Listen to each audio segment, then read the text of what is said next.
Hi, I'm Jake, and today I couldn't be more excited to get back to my roots and field my beloved Death Guard up against the new and improved 9th edition Leviathan Tyranids, piloted by our very own Tracksuit Tim.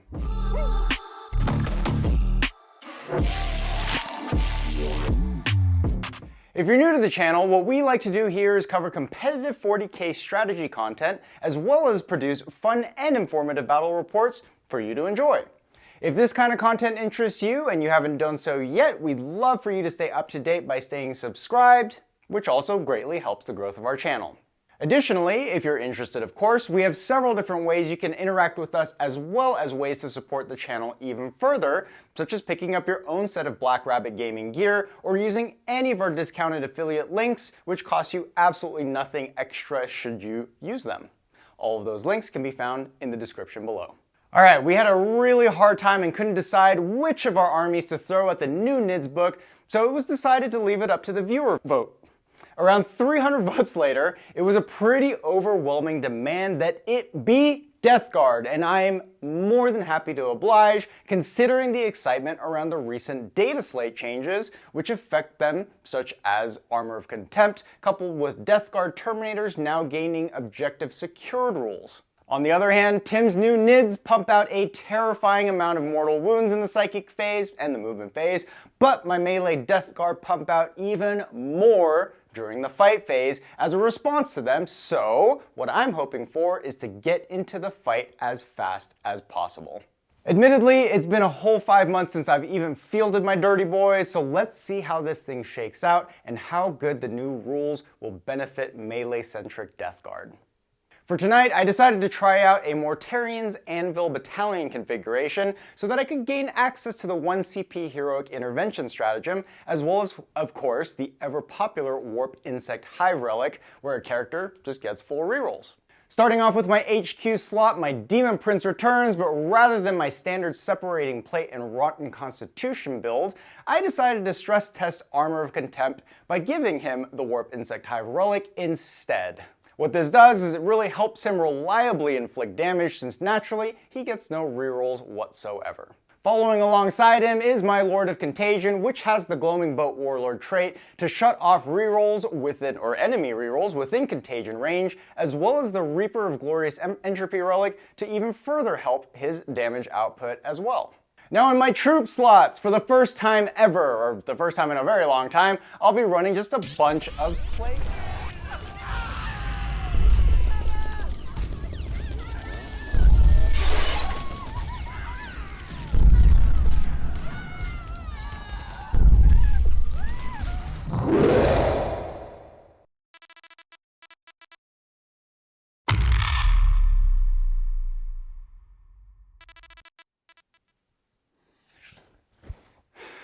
Look guys, it was bound to happen, even though I never actually thought it would to us, but after shooting for more than 6 hours of this bat rep that you guys voted for, our SD card just decided to take a crap. Even after paying for a very expensive service to recover the corrupted data and fix the files, it was just too far gone, couldn't even access it, and we just couldn't get any or recover any of the video clips at all. Truly a knife through our heart, but such is the name of the content creator game. Our director Leo insisted on making lemonade out of lemons, and instead share the highlights of how the game went, and more notably talk about the major shakeup which the recent Dataslate brought to the 40k meta. So once again, 1,000 apologies that you guys didn't get the bat rep that you voted for, but I promise we will film it once again once we, lick our wounds and done being crybabies over spilled milk. But regardless, let's continue on and fill you in on what the Dataslate changes have done to the 40k meta, including which armies we've analyzed to gain the best buffs and which armies were affected the most negatively. In case you missed it, I've included the Dataslate link from the Warhammer community article in the video's description as well, so that you can kind of browse and follow along if you so choose. This was overall a massive game-changing document which drastically improved the durability of a large portion of the field and helped rein in some of the top performers, which, let's be honest, was absolutely needed. So what happened in my game against Tim's Leviathan Tyranids? I just couldn't get to where I needed fast enough, and when I did, my units melted to mortal wounds, preventing me holding objectives. And they just couldn't stick around for long enough to pull off incredible stratagems that Plague Marines, mainly Plague Marines, but Plague Marines and Terminators had access to. While the shooting output of NIDs, or at least NID builds from what I'm seeing, are lessened than before, because it's not Codex Hiveguard anymore, they more than make up for the damage with Harpy flyover bombs and noticeably the Maleceptor alone in the Psychic phase. I lost most of my 16 Terminators by turn 3, along with my Marines and quite a bit of everything else. I've now clocked around 50 games with Death Guard in 9th edition so far, and have only been tabled about 3 times, which goes to show how difficult the army typically is to remove off the board entirely, but NIDs do the job very well. And as I mentioned, regardless of my matchup, I wanted to try a melee troop Death Guard list, regardless of how much of an uphill battle this matchup would have been. I definitely think that this build has some play, but I'll be revisiting just improving my previous Death Guard list rather than reinventing the wheel in regards to competitive play, even given the new Dataslate updates. And that being said, unfortunately for other Chaos Space Marines, specifically Chaos Space Marines, it doesn't mean it magically fixes them, where at this point, even adding that additional wound with their codex currently as is, isn't really the answer to fixing where they're sit at. They really do need to fundamentally be changed at a codex level in order to keep up with everything happening in 9th edition. And fingers crossed that their upcoming book will knock it out of the park. While CSM is one thing, Death Guard and Thousand Suns, on the other hand of the Chaos Brethren, are definitely in a far better situation post-Dataslate. With both of these armies gaining Armor of Contempt, it really bolstered their durability quite a bit. Starting with Death Guard, of course, this change makes any Heretic Astartes keyword unit able to reduce AP by 1 just at all times. Couple that with the Blight Lord and Death Shroud Terminators gaining objective secured, that's pretty major, especially after the last point, and in my opinion, is a very unjustified point increase. But what does that mean exactly? Well, Death Guard Terminators, as you know, naturally have a 2-up save and a 4-up invulnerable save. So let's say one of your units are in cover so that they would gain a +1 to their save. And then on top of that, with Armor of Contempt, it reduces AP by 1. So that means it takes AP 3 to push them past a 2-up save. So yeah, it's pretty damn good. Thousand Suns, on the other hand, which do have the All is Dust rule, improves their power armor save by 1 against incoming damage of 1 weapons, which does in fact pair with Armor of Contempt. It really makes things pretty crazy on their Terminators, pushing for 0-up saves in some instances. Yeah, it's definitely increased durability all around in that perspective. But it doesn't just stop at Terminators. Both army units like Defilers, Rhinos, Hellbrutes, and really any other Heretic Astartes keyword unit, oh yeah, even Chaos Spawn, all benefit from the new Armor of Contempt rule. I will say though, given my game against Tim's new NIDs was a very uphill battle, as I've mentioned, just based on his army pumping out mortal wounds in Psychic and Movement, versus mine only being able to reliably output damage in combat, it was definitely a one-sided match, since Death Guard are really just allergic to mortal wounds. But Armor of Contempt definitely came into play where nearly all AP1 damage felt like it bounced off, and some AP3 and 4 shooting gave me saves on my Plague Marines when they normally wouldn't have had any, or just a measly 6-up, which doesn't really happen. So definitely an evident improvement in that department for sure. Do keep in mind though, I would never suggest overestimating the efficiency of Armor of Contempt for your Chaos Space Marines or your Death Guard or Thousand Suns, because high damage and high AP weapons, even with reduction of damage by 1, is so prevalent in today's meta. To sum up Death Guard specifically, I feel the new rules definitely help them greatly, but I'm personally going to keep trying out slight modifications to my older lists rather than seeing if skew lists like melee-centric Death Guard can keep up as all comers, because I really don't think they can. But the inexorable play company seems to be more appealing than ever, with the ability to increase AP by 1 army wide if you're in Contagion, should the competitive scene take a big shift to an Armor of Contempt meta. We'll see though. Despite the hefty points increases, I still do think Contemptors are the support Death Guard actually needs for long-range shooting, and simply force as many armor saves as possible. Moving on, Loyalist Marines. They have some new life breathed into them, but I'm not so sure that this places them into the top tier quite yet. They won't falter to high rate of fire AP1 anymore, but they still are very fragile versus armies that can dump out high damage attacks, and I don't know, it just hurts. Especially when every failed save means the removal of a potentially very expensive model. It hurts.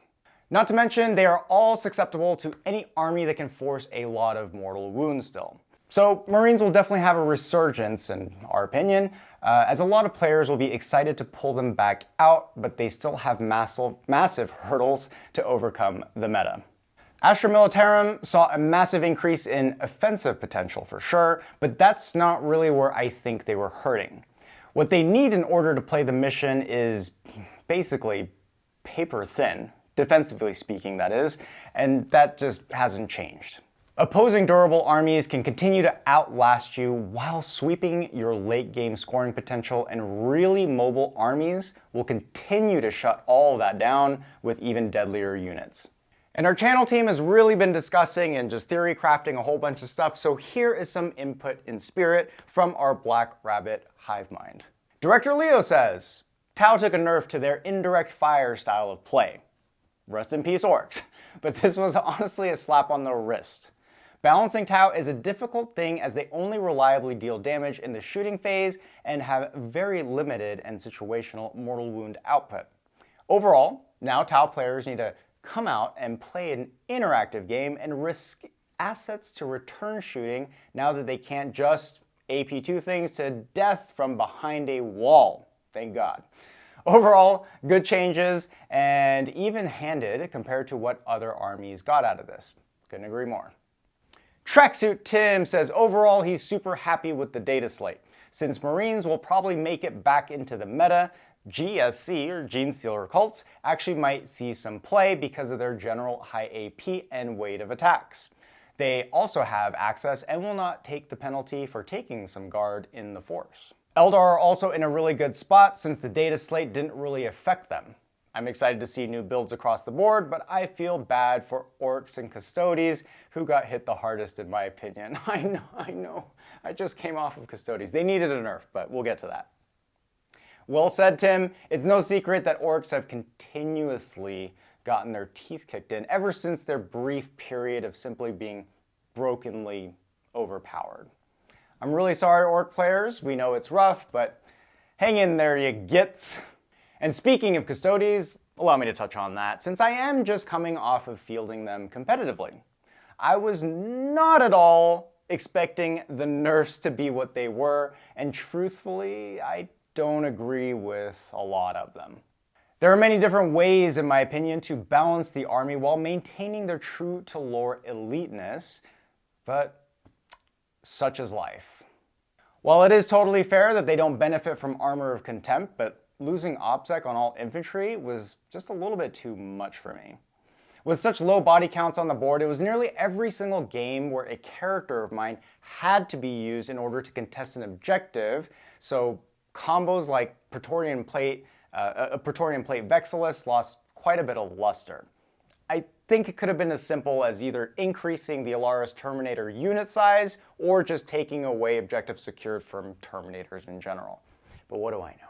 What's funny is I didn't even realize that that is the kind of cheese that people were doing with Custodes. It never even dawned on me to just take single units and just cheese OPSEC on objectives. So. But on top of this, losing transhuman on bikes or genetic alchemy, as well as being able to shut off rerolls on them, definitely lowered the durability of bikes quite substantially. Oh, and don't forget, now you can only shut off the rerolls once per game.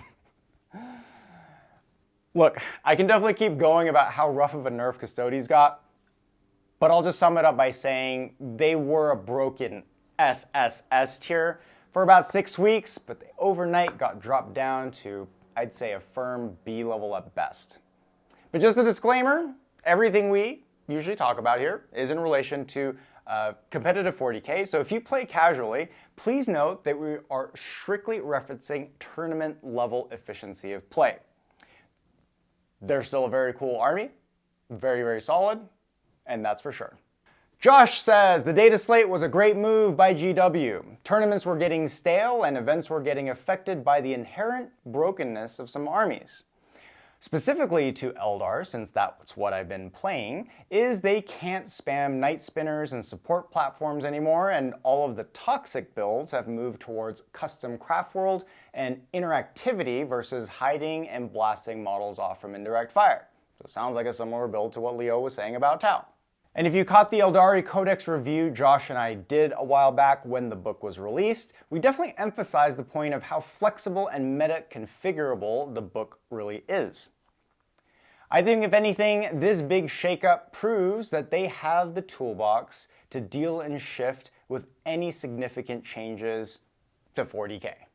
And speaking of Eldar, while I haven't fully dove into piloting harlequins competitively yet, it was no secret that they needed to patch the broken-ass Void Weaver combo, mainly, but the rest of the data slate definitely changed the army as a whole. The Dark form, albeit a high skill floor, was definitely great having that extra AP across the board, as well as multiple ways to ignore invulnerable saves.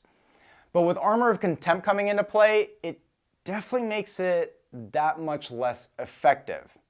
I think there's still a play to be had with Dark and Twilight as well, but my stance now has returned from Light being the most competitive option overall. Again, I have definitely flip-flopped, but I'm back to Light being my choice. The change to Mirror Architect, that one hurt. Only being able to select one core unit in the command phase instead of a 6-inch aura was an absolute massive detriment to making Harlequins that much harder to hit. But that is why I'm thinking Light will keep you alive for long enough so that you can keep up and score during the game. I really hope I'm wrong about this, but unfortunately, I'm really not seeing Harlequins as the same powerhouse army that they had promised to be because of these nerfs, but it's mainly just because of the Marines coming out of the woodworks, which can easily overwhelm the army with the weight of 0 AP bolter shooting. So the more Marines you see, the more bolter shots they are. That's my interpretation. Tim and Leo, they don't fully agree that Harlequins were that nerfed. I disagree. We can disagree here. And Mike, aka the engineer, says the AOC, Armor of Contempt rules, will give Sisters a bump to their staying power, and we may see a resurgence of Sisters players, which I'm really excited about. I'm now considering running Ephrail Stern due to the AOC rules. She is already -1 to hit and wound. This just gives her that little bit extra. On top of the Sisters, monster characters of Celestine and Vol just got even more durable.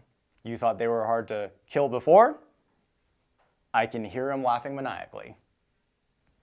And before we list off which armies got the best and the worst from this shakeup, allow me to touch on Grey Knights briefly, since I had a really good run with them the last season, or the last IT season, all the way up to LVO. Yes, they got Armor of Contempt buffs with the exception of Nemesis Dread Knights, because, you can't have all the nice things. It definitely helped out strikes and interceptor squads quite a bit. Combining Armor of Contempt with Tide of Shadow specifically and hiding in cover are pretty massive, especially against Tower Eldar, which have a ton of oppressive line of sight ignoring shooting, regardless of the line of sight changes. I still think 4 NDK builds might be the way to go, but I'll definitely be trying out a 45 body troop list. Something like 20 strikes and 25 interceptors is what I have in mind, with only 3 NDKs to see how that pans out in today's meta. Oh, and having Mortal Wound Defense where new NIDs have now entered the scene, I think bumped up Grey Knights even more than everybody expected. The only nerf I'm seeing so far is when your NDKs go up against another Armor of Contempt army. Their psi weapons specifically, shooting efficiency, got much softer. Being only AP1 and AP2, you have to spend that extra CP with Cybele ammunition to bump it up to 1 more. So where do we rate the meta shakeup? Here's who we think got the best of it. Dark Angels, Grey Knights, Blood Angels, Deathwatch, Salamanders, Sisters, Adeptus Sororitas, Thousand Sons, and other Marines or other Firstborn Marines in general, of course. What we think got relatively unaffected were Tau, might be an unpopular opinion, Chaos Space Marines, Imperial Guard, Demons, and lastly, Drukhari. Now, who got the worst of the shakeup? I don't think any of this is a surprise. Custodes, of course, Harlequins, and Orcs. Again, these are of course our own opinions based on our own personal experience and interpretation of the game of 40K, so if you think that we missed anything, we'd love to hear your thoughts in the comments section as well. As easy it is to be salty about any ongoing balance changes, I for one, personally feel the changes were all very healthy to the state of the game. It's always a great thing when we can't point out any auto-winning army or just a simply broken mechanic out there, which, let's be honest, has been the bad feels component of 9th edition 40K. And it really does. For the first time, it seems, in 9th edition, there's a fair degree of balance overall to most armies in the faction. We know that books need to be updated still. Well, that's it for today, folks. If you found this video to be helpful or informative by any measure and would like to see more content like this, please stay subscribed, share the video with a friend, and join in on the conversation or in our private Discord channel where I have all the links posted in the comments. I'll catch you guys next time. Peace.